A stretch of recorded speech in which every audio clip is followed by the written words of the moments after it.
Did you know that during World War II, Japan ran a secret medical facility where doctors tortured thousands of innocent people in the name of science? Unit 731 was hidden in occupied China, led by a man named Shiro Ishii. This wasn't a hospital, it was a house of horrors disguised as research. The doctors here did unspeakable things. They cut open living people without any pain medicine. They froze prisoners' arms and legs to see what would happen. They infected healthy people with deadly diseases just to watch them die. The victims were mostly Chinese families, prisoners from Russia, and Korean women. The doctors didn't even use their names. They called them logs, like pieces of wood. Here's the most disturbing part.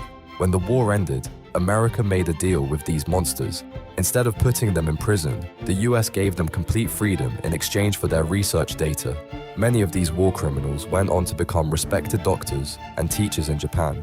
They never faced justice for the thousands they murdered.